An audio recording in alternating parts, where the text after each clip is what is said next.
LTV news కి స్వాగతం. ముందుగా హెడ్లైన్స్. సీఎం జగన్ స్వార్థ ప్రయోజనాలు చూసుకున్నారన్న కేంద్ర మంత్రి Piyush Goyal. Sand land liquor మాఫియాలతో కోట్ల రూపాయలు దోచుకున్నారని ఆరోపణ.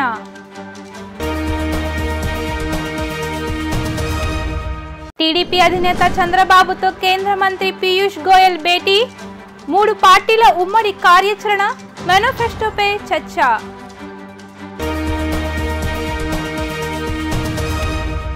నెల్లిమర్లలో వారాహి విజయభేరి సభలో పాల్గొన్న జనసేన అధినేత పవన్ కళ్యాణ్. అన్ని వర్గాల వారు నలిగిపోతుంటే చూడలేక పొత్తు కుదుర్చుకున్నట్టు వెల్లడి.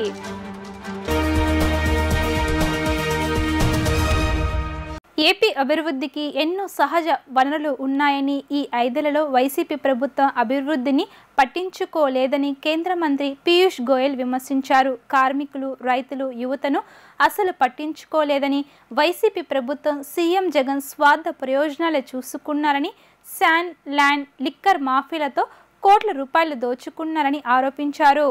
నగరంలోని ఓ ప్రముఖ హోటల్లో ఏర్పాటు చేసిన విలేకరుల సమావేశంలో కేంద్ర మంత్రి పీయూష్ గోయల్ మీడియాతో మాట్లాడుతూ, ఏపీలో కూటమి విజయం సాధించాలని అమ్మవారిని కోరుకున్నానని అన్నారు. ప్రధానమంత్రి మోదీ ఆవాస్ యోజన కింద 23 లక్షల ఇళ్లు ఏపీకి కేటాయించారని, కేవలం 3.5 లక్షల ఇళ్లు మాత్రమే జగన్ ప్రభుత్వం నిర్మాణం చేసిందని పేర్కొన్నారు. కేంద్రం ఇచ్చిన వేల కోట్ల నిధులు జగన్ ప్రభుత్వం దారి మళ్లించిందని, అనేక ప్రాజెక్టులలో అవినీతికి పాల్పడిందని ఆరోపించారు. విశాఖ రైల్వే జోన్ ఇస్తామని విభజన చట్టంలో పెట్టారని, కానీ రైల్వే ప్రాజెక్టులకు అవసరమైన భూములు జగన్ ప్రభుత్వం కేటాయించలేకపోయిందని ఎద్దేవా చేశారు. వైఎస్ఆర్, యూత్, శ్రమిక్ అండ్ రైతు, all 3 of the YSRCP and Shri Jagan Mohan Reddy Garu, the Honorable Chief Minister. There was so much opportunity in this state. It was a fast developing state, but sadly in the last 5 years, it has been overtaken, it has been run primarily for the benefit of sand mafia, for the benefit of land mafia, for the benefit of liquor mafia, and the people of Andhra Pradesh have only found the central schemes, many of which also have not been implemented fully. For example, when we gave funds under Pradhan Mantri Awas Yojana for free houses for the poor, we approved 21 lakh. Due to the YSRCP government's inefficiency, so far only 3,25,000 homes have been handed over to the beneficiary. Of welfare of the poor and focus largely on corruption. We are all aware of the Polavaram project. Time and again, the YSRCP government has failed to meet their deadlines to complete the project, despite the fact that the central government led by Prime Minister Narendra Modi gave 15,000 crores additional. I think the interest was more to inflate the cost of the project, to bring in corruption into the project, rather than ensuring the welfare of the farmers of the state. The Modi government also delivered on the promise to establish a separate railway zone in Visakhapatnam for Andhra Pradesh after bifurcation. That decision was taken when I was the railway minister. YS Rajasekhara Reddy జగన్లపై లేనిపోని ముద్ర వేసి దెబ్బతీయడానికి చంద్రబాబు దత్తపుత్రుడు పవన్ కళ్యాణ్, వదినమ్మ పురంధేశ్వరి ప్రయత్నిస్తున్నారని CM Jagan మండిపడ్డారు. వీరి కుట్రలో భాగంగా వైఎస్ఆర్ వారసులమని కొందరు ముందుకు వస్తున్నారని, ఆ మహానేతకు వారసులు ఎవరో ప్రజలే చెప్పాలని అన్నారు. పులివెందల్లో నిర్వహించిన బహిరంగ సభలో ముఖ్యమంత్రి వైఎస్ జగన్మోహన్ రెడ్డి మాట్లాడుతూ, వైఎస్ఆర్ కుటుంబాన్ని టార్గెట్ చేసింది ఎవరు, ఛార్జ్షీట్లో వైఎస్ పేరును చేర్చింది ఎవరు అని ప్రశ్నించారు. వైఎస్ఆర్ కీర్తి ప్రతిష్టలను చెరిపి వెయ్యాలని ప్రయత్నిస్తున్నారని, ఆయన విగ్రహాలను తొలగిస్తామని చెబుతున్నారని, అలాంటి వాళ్లతో చెయ్యి కలిపిన వాళ్ళ వైఎస్ఆర్ వారసులు అని షర్మిల, సునీతలపై ఆయన మండిపడ్డారు. చంద్రబాబు, పవన్, బీజేపీల కుట్రలో తన చెల్లెమ్మలు భాగమయ్యారని విమర్శించారు. చిన్నాన్న వివేకాను చంపింది ఎవరో ఆ దేవుడికి, జిల్లా ప్రజలకు తెలుసని అన్నారు. వివేకాను చంపిన వ్యక్తికి మద్దతు ఇస్తున్నది ఎవరో అందరికీ తెలుసని చెప్పారు.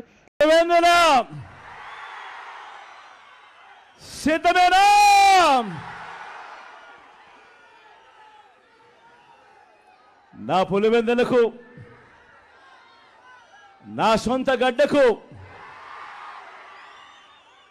నా ప్రాణానికి ప్రాణం, నన్ను నిరంతరం ప్రేమించి ప్రతి కష్టంలోనూ నా వెంట నిలిచే నా ప్రతి పులివెందుల, నా ప్రతి అన్నకు, నా ప్రతి తమ్ముడికి,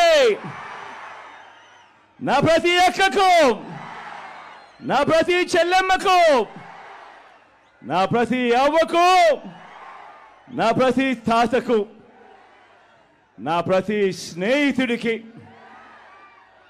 మీ జగన్, మీ బిడ్డ ముందుగా రెండు చేతులు జోడించి పేరు పేరున హృదయపూర్వకంగా కృతజ్ఞత తెలుపుకుంటా ఉన్నాడు. పులివెందుల అంటే నమ్మకం, పులివెందుల అంటే ధైర్యం, పులివెందుల అంటే అభివృద్ధి, పులివెందుల అంటే ఒక సక్సెస్ స్టోరీ, పులివెందుల ఓ విజయ గాథ.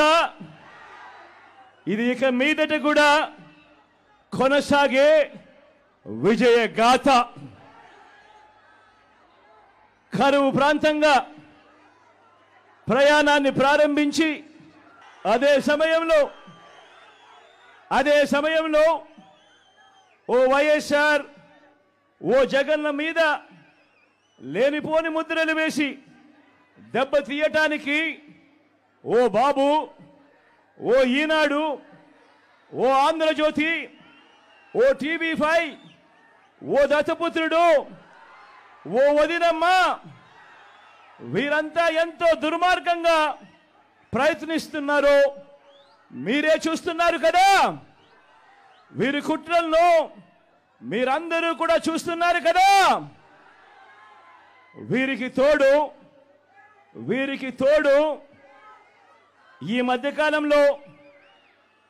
మధ్యకాలంలో కొత్తగా వైఎస్ఆర్ వారసులమని మీ ముందుకు వస్తా ఉన్నారు. వారి కుట్రలో భాగంగా టీడీపీ అధినేత చంద్రబాబును బీజేపీ ముఖ్య నేతలు ఉండవల్లిలోని ఆయన నివాసంలో కలిశారు. రాష్ట్రంలో ఎన్డీఏ ప్రభుత్వాన్ని ఏర్పాటు చేసేందుకు అనుసరించవలసిన వ్యూహంపై చర్చించారు. రాష్ట్రంలో ఉమ్మడి ఎన్నికల వ్యూహంపై చర్చించేందుకు బీజేపీ ముఖ్య నేతలు తెలుగుదేశం అధినేత చంద్రబాబును ఉండవల్లిలోని ఆయన నివాసంలో కలిశారు. కేంద్ర మంత్రి పీయూష్ గోయల్తో పాటు బీజేపీ జాతీయ ప్రధాన కార్యదర్శి అరుణ్ సింగ్, జాతీయ సంయుక్త కార్యదర్శి శివప్రకాష్, రాష్ట్ర ప్రధాన కార్యదర్శి మధుకర్ చంద్రబాబుతో భేటీ అయ్యారు. రాష్ట్రంలో ఎన్డీఏ ప్రభుత్వాన్ని ఏర్పాటు చేసేందుకు అనుసరించవలసిన వ్యూహంపై ప్రధానంగా చర్చ జరిగింది. ప్రధాని మోదీ పర్యటనపై కూడా చర్చించినట్లు సమాచారం.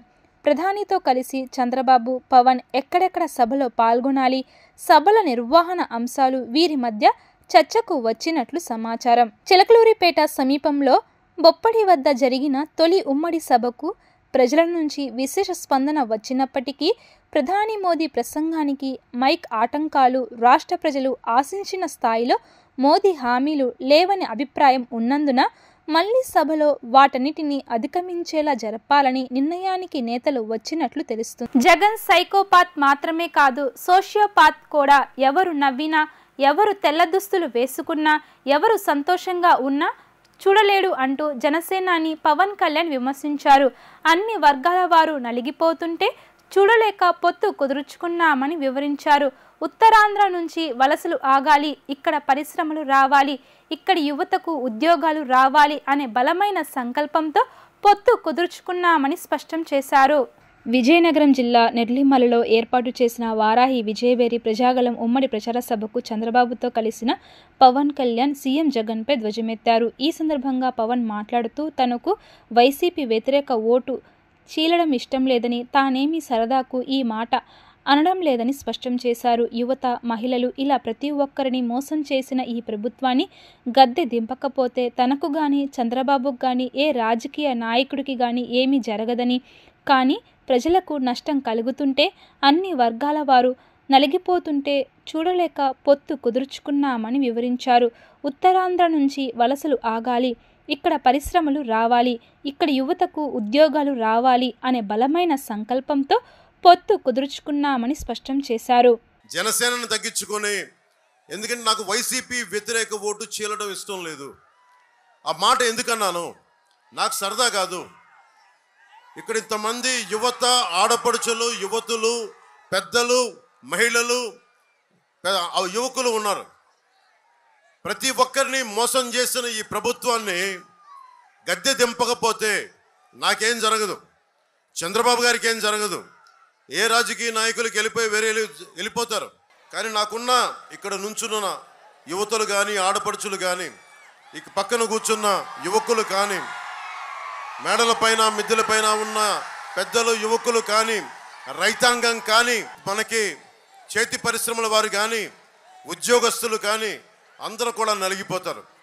ఒక తప్పు మన కళ్ళ ముందు జరుగుతున్నప్పుడు చూస్తూ చేతులు కట్టుకొని కూర్చోవడం నాకు అలవాట్లేదు. అలాగే ముఖ్యంగా ఉత్తరాంధ్ర ఉపాధి అవకాశాలు దెబ్బతింటా ఉన్నాయి. ఉత్తరాంధ్ర వెనుకబాటుతనం తెలుసు. విజయనగరం వలసలకి మారుపేరైంది. ఇక్కడ వలసలు ఆగాలి, ఉత్తరాంధ్ర వలసలు ఆగాలి, శ్రీకాకుళంలో వలసలు ఆగాలి, విజయనగరంలో వలసలు ఆగాలి, ఇక్కడ పరిశ్రమలు రావాలి, ఇక్కడ యువకులకి ఉపాధి అవకాశాలు రావాలి. అదే బలమైన ఆలోచన తీసుకొని నేను పొద్దున్న ప్రకటించాను.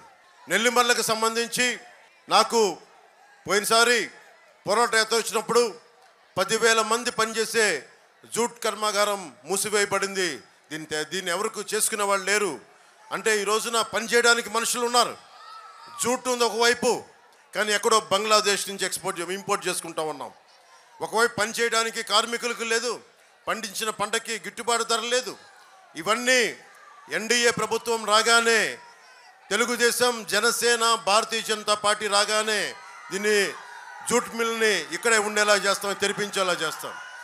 ఓట్లు అడగడానికి వచ్చే వైసీపీ నేతలను రాజధాని రైతులు నిలదీయాలని యువనేత మంగళగిరి కూటమి అభ్యర్థి నారా లోకేష్ పిలుపునిచ్చారు. అమరావతి ఇక్కడే ఉంటుందని నమ్మించే ఆర్కే వెన్నుపోటు పొడిచారన్నారు. కేవలం అసంపూర్తిగా నిర్మించిన 5% రాజధాని పనులు పూర్తి చేసి ఉంటే అమరావతిలో లక్షలాది మంది ఉద్యోగ, ఉపాధి అవకాశాలు లభించేవని తెలిపారు. ఓట్లు అడగడానికి వచ్చే వైసీపీ నేతలను రాజధాని రైతులు నిలదీయాలని యువనేత మంగళగిరి కూటమి అభ్యర్థి నారా లోకేష్ పిలుపునిచ్చారు. మంగళగిరి మండలం ఎర్రబాలెంలో ఎన్నికల ప్రచారంలో భాగంగా ఆయన రచ్చబండ నిర్వహించారు. ఈ సందర్భంగా ఆయన మాట్లాడుతూ అమరావతి కోసం పోరాడిన మహిళలను బూటు కాళ్లతో తన్నారని, అక్రమ కేసులు బనాయించారని మండిపడ్డారు. పరదాల మాటున జగన్ సచివాలయానికి వెళ్తున్నారని, అమరావతి పనులు కొనసాగించి ఉంటే ఆ దుస్థితి తలెత్తేదా అని ప్రశ్నించారు. ఏ ముఖం పెట్టుకొని సీఎం రాజధాని రైతులను ఓట్లు అడుగుతున్నారంటూ నిలదీశారు.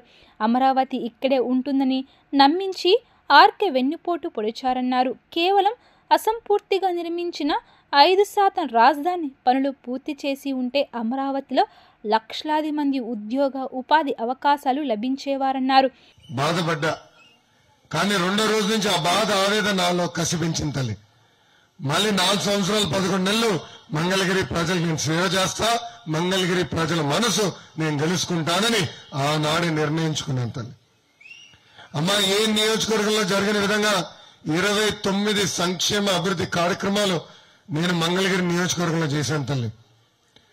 దారి పొడుగునే మీరు చూశారు, తెలుగుదేశం పార్టీ తీసుకొచ్చే సిమెంట్ బండ్లు ఉన్నాయి. దారి పొడుగున మీరు చూశారు, తెలుగుదేశం పార్టీ ఇచ్చిన తోపుడు బండ్లు ఉన్నాయి, టిఫిన్ బండ్ ఉంది, ఇస్త్రీ పెట్టుంది. చివరికి చిరు వ్యాపారస్తులు ఎవరన్నా దుకాణం పెట్టుకుంటారంటే డబ్బా కూడా ఇచ్చాం తెలుగుదేశం పార్టీ. అమ్మా, ఊర్లో పెళ్లి జరిగితే పెళ్లి కానుక ఇచ్చాం తల్లి. ఊర్లో ఎవరైనా చనిపోతే మట్టి ఖర్చులకి 10,000 రూపాయలు అందించాం తల్లి.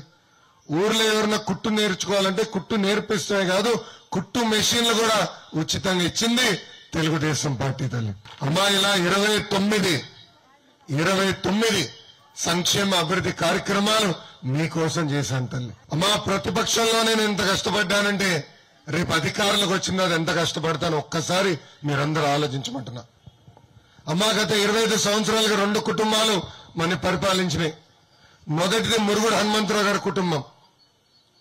మురుగుడు హనుమంతరావు గారు 10 సంవత్సరాలు శాసనసభ్యులుగా చేశారు. దాంట్లో 5 సంవత్సరాలు మంత్రిగా కూడా చేశారు. దాని తర్వాత కాండ్రు కమల గారు ఎమ్మెల్యే గారు కూడా పనిచేశారు. ఇప్పుడు ఆళ్ల రామకృష్ణారెడ్డి గారు 10 సంవత్సరాలు శాసనసభ్యుడిగా పనిచేశారు తల్లి. అంటే 2 కుటుంబాలకి మీరు గత 25 సంవత్సరాలుగా అవకాశం కల్పించారు తల్లి. ఇప్పుడు మిమ్మల్ని అందరూ కోరుతున్నా, గుండె పైన చేయబెట్టుకుని ఒక్కసారి ఆలోచించండి. నేను చేసిన సంక్షేమ అభివృద్ధి కార్యక్రమాల్లో 10% అన్న వాళ్ళు చేశారా అని దయచేసి ఆలోచించండి తల్లి. ప్రాంతాల వారీగా మతాలను రెచ్చగొడుతూ అబద్ధపు ప్రసంగాలు చేస్తున్న మోడీ ప్రభుత్వాన్ని రానున్న ఎన్నికల్లో గద్దె దించాలని సిపిఐ నేత ముప్పాల నాగేశ్వరరావు పిలుపునిచ్చారు. దేశవ్యాప్తంగా రానున్న సార్వత్రిక ఎన్నికల్లో ఇండియా బ్లాక్ వేదిక విజయం ఖాయమని ఆయన ధీమా వ్యక్తం చేశారు.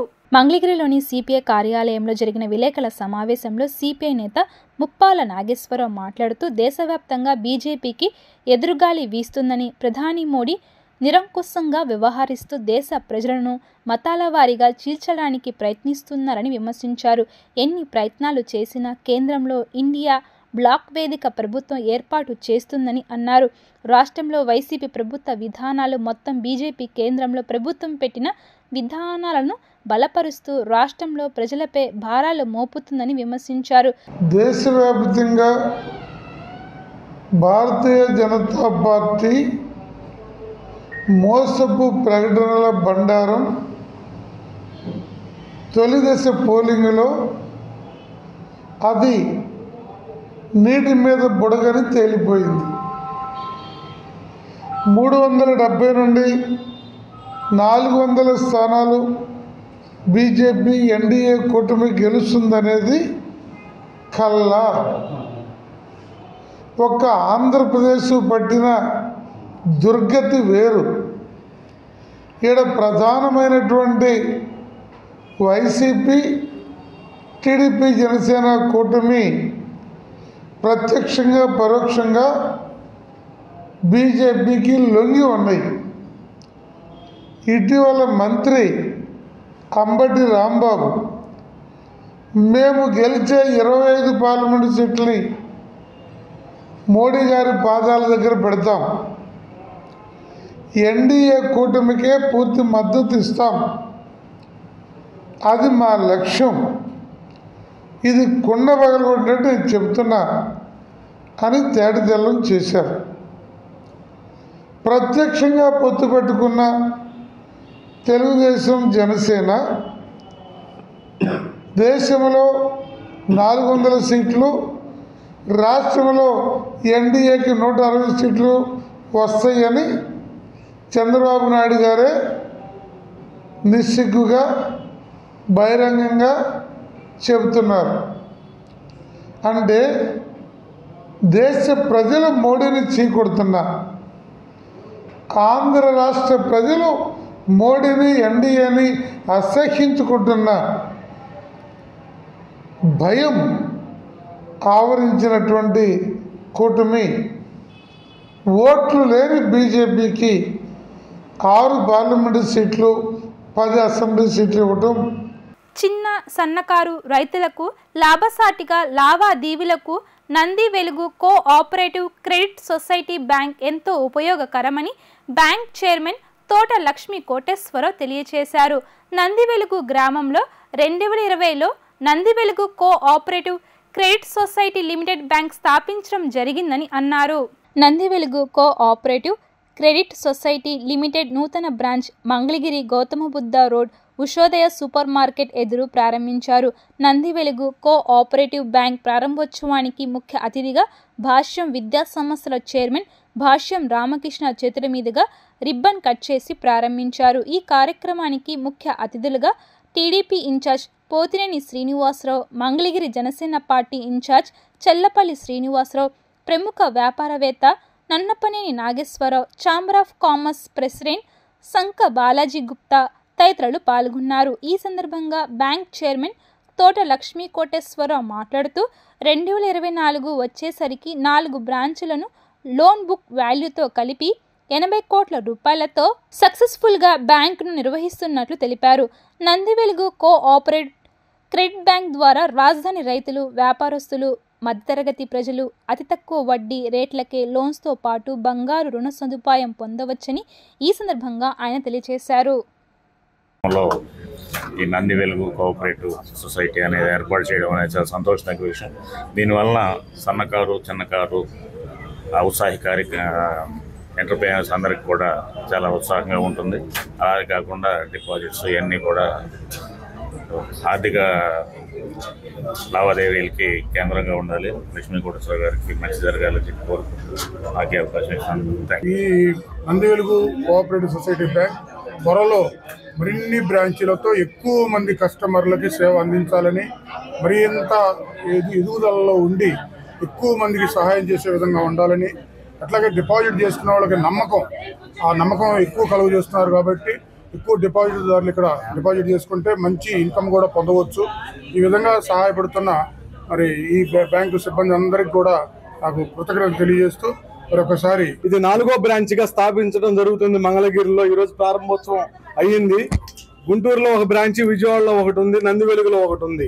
అంచెలంచెలుగా ఎదుగుతూ సామాన్య మానవుడికి చేరువ చేద్దామనే సర్వీసులను చేరువ చేసుకునే విధంగా ఈ నందివెలుగు కోఆపరేటివ్ బ్యాంక్ అనేది వ్యవహరిస్తూ ఉన్నది, మంచి సర్వీస్ని ఇస్తూ ఉన్నది.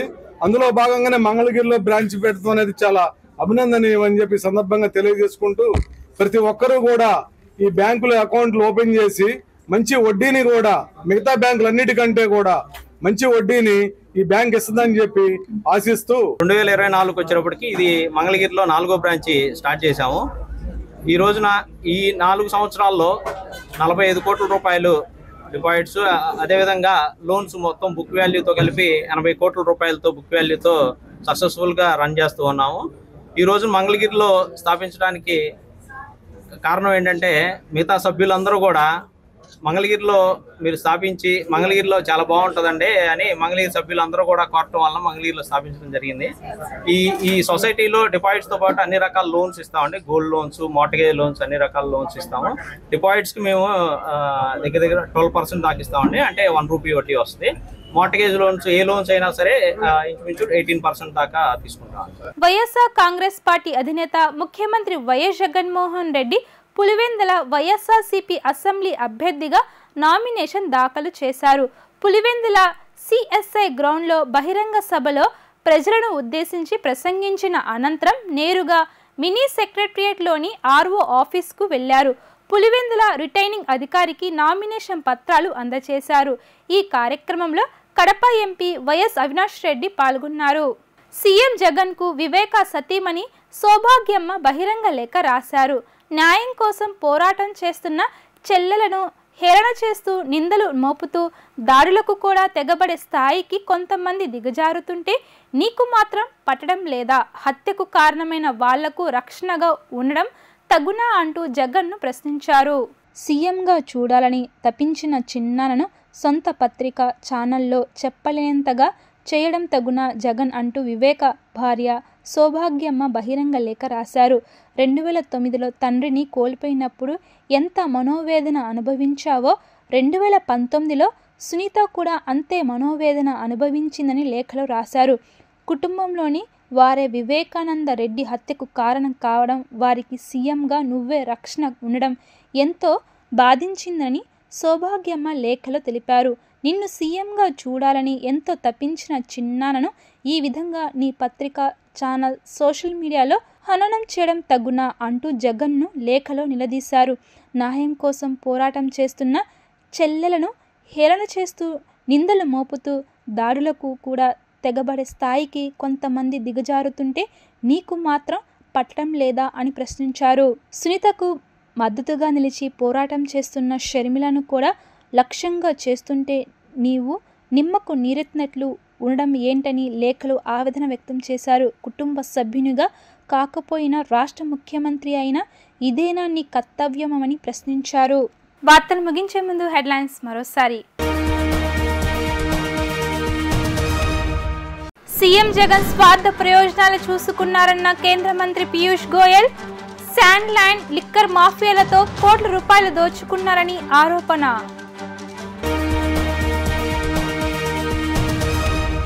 టీడీపీ అధినేత చంద్రబాబుతో కేంద్ర మంత్రి పీయూష్ గోయల్ భేటీ, 3 పార్టీల ఉమ్మడి కార్యాచరణ మేనిఫెస్టోపై చర్చ.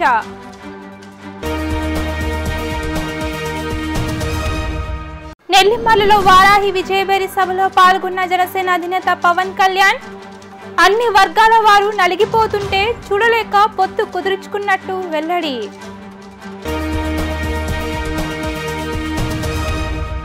ఇవి ఇప్పటి వరకు ఉన్న updates. Keep watching LTV news.